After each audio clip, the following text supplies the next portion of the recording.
আসসালামু আলাইকুম ভিউয়ার্স, শুভ সন্ধ্যা।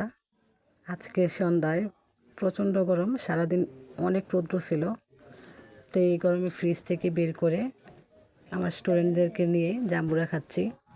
দুজন স্টুডেন্ট সন্ধ্যার দিকে পড়ে খুব আয়েশ করে তারা জাম্বুরা খাচ্ছে। আর গরমের মধ্যে টক খেলে শরীর শীতল থাকে, তার জন্য টকটা খাওয়ার পর মনে হচ্ছে যে শরীরটা অনেকটাই ঠান্ডা লাগতেছে।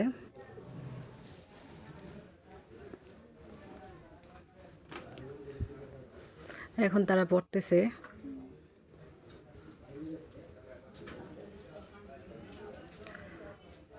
আমরা যে রুমে থাকি সেই রুমের কর্নারে মানি প্লান্ট গাছ। আমার হাজব্যান্ড এটা বাইরে শিকড় গাছটার, তো টিনের ঘরের ভিতর দিয়ে ছিদ্র করে এই গাছটা বের করে নিয়ে আসছে। আর বিভিন্ন গাছ লাগিয়েছে। সে গাছ এবং কবুতর গাছ লাগাতে এবং কবুতর পুষতে ভালোবাসে। তো কবুতরগুলো একজোড়া আর ঘুঘু পাখি একজোড়া।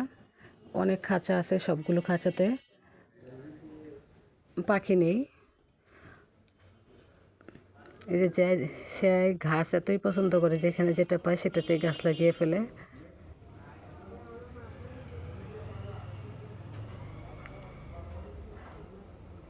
এখানে একটা গাছ ক্যাপের মধ্যে লাগিয়েছে। আজ এই পর্যন্তই, ভালো থাকেন, আল্লাহ হাফেজ।